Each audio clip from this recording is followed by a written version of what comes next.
रायपुर का मंगत लाल गांव का बहुत ही अमीर आदमी था। गांव में उसकी राशन की एक दुकान थी, जहां जरूरत का छोटा मोटा सारा सामान आसानी से मिल जाया करता था। एक दिन दुकान पर मंगत लाल अपने नौकर जगन से बोला, देख भाई जगन, मेरी एक बात हमेशा गांठ बात कर रखना। ग्राहक हमारे लिए भगवान के समान होता है, कभी उसकी बेइज्जती नहीं करना।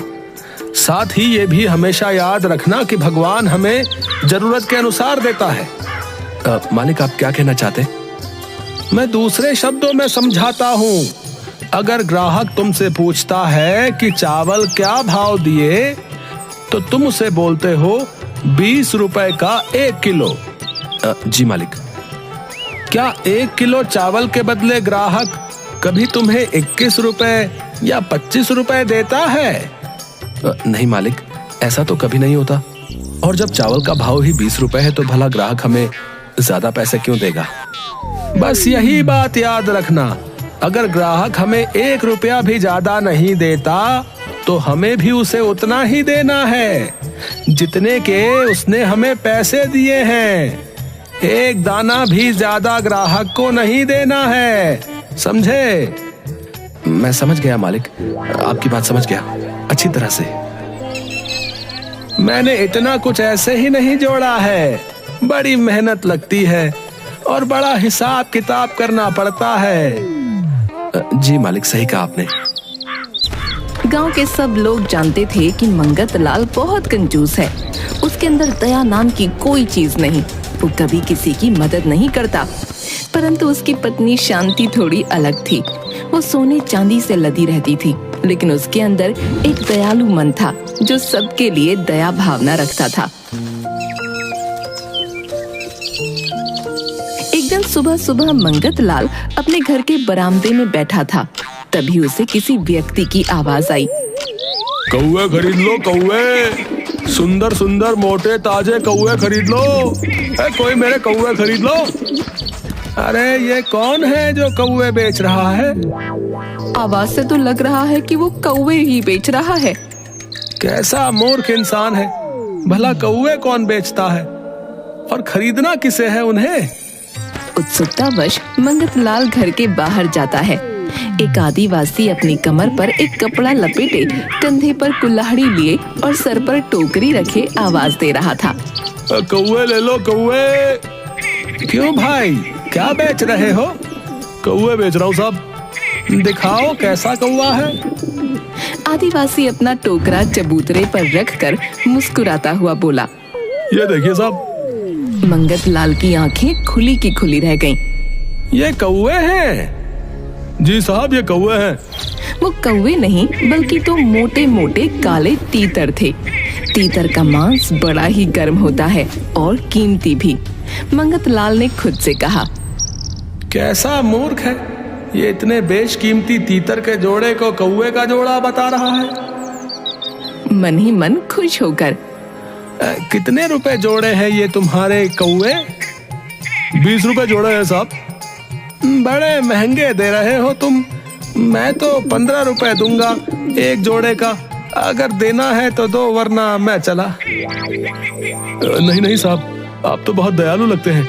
मुझ पर कृपा कीजिए और इन्हें खरीद लीजिए। कहाँ मैं इस गर्मी और धूप में इन्हें लेकर भटकता रहूंगा। आदिवासी ने 2-2 तीतर के पैर एक साथ बांधकर जोड़ा बनाकर टोकरी में रखा था। उसने एक जोड़ा निकाला और जमीन पर रख दिया। साहब, ये रहा आपका कौवे का जोड़ा। ये लो तुम्हारे पूरे 15 रुपए, गिन लो। आपका बहुत बहुत धन्यवाद साहब, आप बड़े ही अच्छे हैं और दयावान भी। अच्छा, तुम्हारा नाम क्या है ये तो बताओ। सेठ जी, मेरा नाम नाथू है। ठीक है, अगली बार जब तुम्हें और भी कौवे मिले तो मेरे पास जरूर आना, मुझे ये बहुत पसंद है। जरूर साहब, अब मैं जब भी इधर आऊंगा तो आपके पास जरूर आऊंगा। नाथू चला गया और मंगत लाल अपने किए सौदे पर इतराते हुए अपनी पत्नी को तीतर दिखाता है। अरे, इतने मोटे ताजे तीतर यहाँ कौन रख गया है? वही जो कौवे बेच रहा था। कौवे बेचने वाले के पास तीतर भी थे? हाँ, वो बड़ा ही मूर्ख था। इस कीमती तीतर को कौवे के भाव बेच रहा था। क्या भाव दिया उसने तीतर? 15 रुपए जोड़ा। शांति की आंखें फटी की फटी रह गईं। क्या कहा? 15 रुपए जोड़ा? ये इतने मोटे ताजे तीतर तुम्हें 15 रुपए में मिले हैं? हाँ, वो बड़ा ही मूर्ख था। उसने ये कीमती तीतर 15 रुपए में दे दिए। शांति शाकाहारी थी, इसलिए मंगत लाल ने अपने मित्र को दावत पर बुलाया और बाहर बरामदे में तीतर को बनाकर दोनों दोस्तों ने खा लिया। मंगत लाल बार बार तीतर के भाव को सोचकर खुश हुए जा रहा था। एक हफ्ते बाद ही रोज की तरह मंगत लाल अपने घर के बाहर बरामदे में बैठा था। तभी उसे एक आवाज सुनाई दी। रंगना ले लो, कोई मेरा रंगना ले लो।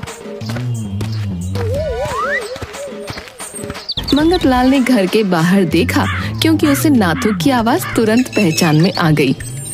अरे नाथू, इधर आओ। ये रंगना क्या होता है? जरा मैं भी तो देखूं। नाथू मंगत लाल के घर आता है। अपने सर से एक चमकता हुआ घड़ा उतार कर जमीन पर रखता है।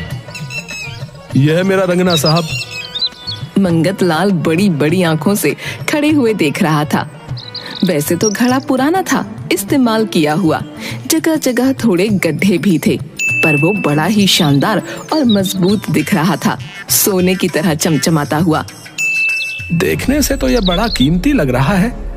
कम से कम इस बर्तन के 1000 रुपए तो होंगे ही।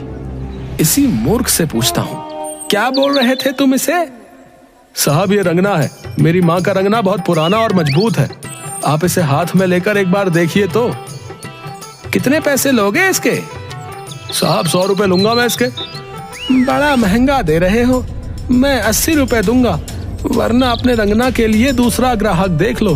नहीं नहीं साहब, आप नाराज मत होइए। आप बहुत ही अच्छे और दयावान हैं। आप आखिरी बार बताइए कितना देंगे? मैं तो 80 ही रुपए दूंगा, 1 रुपया भी ज्यादा नहीं दूंगा उससे। ठीक है साहब, आप भले आदमी हैं, इसलिए मैं आपसे ज्यादा मोल भाव नहीं करूंगा। ये मेरी माँ का रंगना आपका हुआ और मुझे 80 रुपए दे दीजिए। 80 रुपए निकाल कर गिनता है और नाथू को दे देता है। नाथू खुशी खुशी वहां से चला गया। मंगत लाल रंगना लेकर घर के अंदर जाता है और शांति को सारी बात बताता है और खूब हंसता है। बड़ा ही मूर्ख किस्म का आदिवासी है ये है? 1000 रुपए का बर्तन मुझे 80 रुपए में देकर चला गया। सच कह रहे हैं आप, ये बर्तन बहुत ही कीमती है। इस सौदे में तो आपको कौड़ियों के भाव में मोती मिल गए। इसमें कोई कमी नहीं है। जो भी रंगना देखता, वो उसकी तारीफ किए बिना नहीं रह पाता। अब तो रोज मंगत लाल अपने बरामदे में बैठा नाथू की राह देखता, बार बार गली की ओर नजर दौड़ाता। रंगना खरीदे अभी 5 दिन ही बीते थे कि नाथू फिर से आता दिखा। लखनौज ले लो, लखनौज। कोई मेरे बेशकीमती लखनौज ले लो। अरे नाथू, क्या लेकर आया है? इधर आ। जी साहब, अभी आया। नाथू मंगत लाल के घर गया और अपनी जगह पर बैठ गया। अरे भाई नाथू, ये लखनौज क्या होता है? जरा हमें भी तो दिखाओ तुम्हारे बेशकीमती लखनौज। बड़े ही कीमती लखनौज है साहब। वो एक छोटी सी पोटली निकालता है और उसे जमीन पर पलट देता है। उसमें से चमकते हुए छोटे बड़े बहुत सारे हीरे निकले। मंगत लाल की आंखें फटी की फटी रह गईं।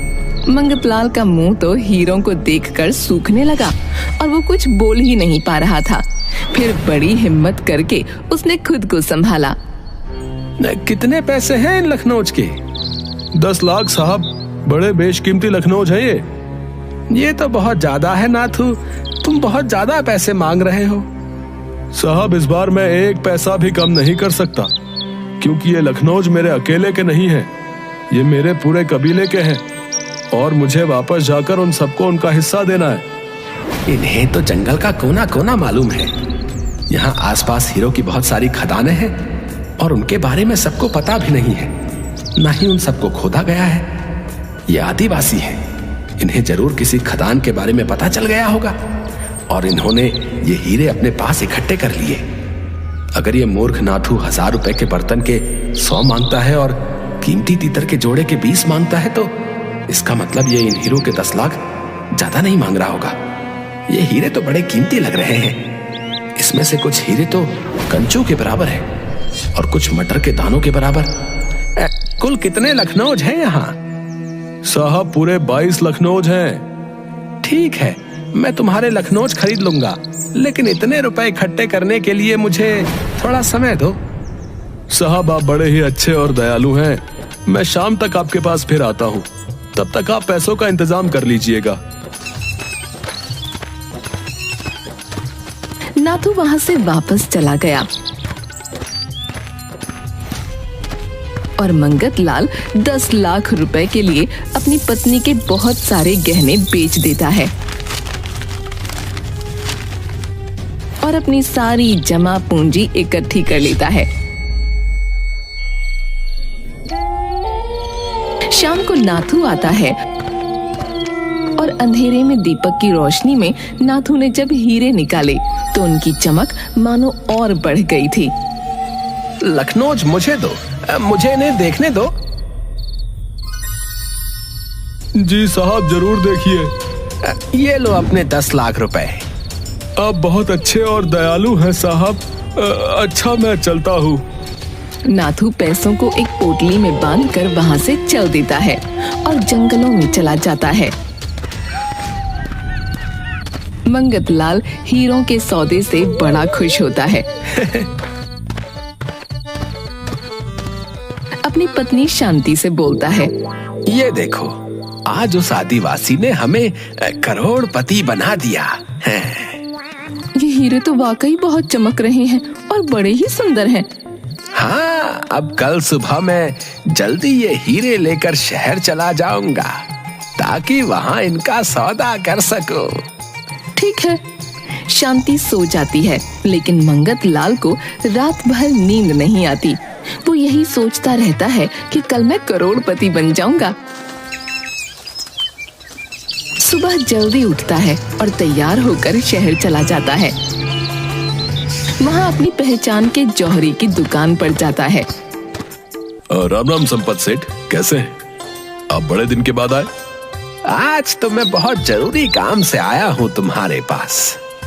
मंगत लाल हीरे जौहरी को देता है। जौहरी हीरों की जांच करता है। संपत सेठ, चमक तो बहुत रहे हैं ये, लेकिन ये हीरे नहीं है। ये तो कांच के टुकड़े हैं, सिर्फ कांच और कुछ भी नहीं। तुम क्या कह रहे हो? मैंने अपना सब कुछ लगा दिया इस सौदे के लिए। मैं सच कह रहा हूँ संपत सेठ। अगर आपको विश्वास नहीं है तो किसी और को भी दिखा लीजिए, लेकिन ये सिर्फ कांच है और कुछ भी नहीं। इसका मतलब उस नाथू ने मुझे बेवकूफ बनाया और मैं सोच रहा था कि वो बेवकूफ है। असलियत में बेवकूफ वो नहीं, मैं ही हूँ। मंगत लाल के तो मानो पैरों तले जमीन ही निकल गई हो। उसने जितने सपने देखे थे वो एक क्षण में टूट गए।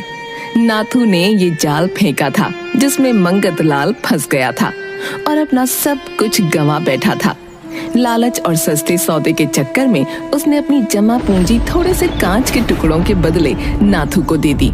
ये एक सच्ची कहानी है और आज भी ये एक कविता के रूप में छत्तीसगढ़ में कही जाती है। कौवा के धोखा में तीतर बिकाई और बिकाई रंगना। जब फटे लखनऊ धमाका, ना घर सोहे ना अंगना।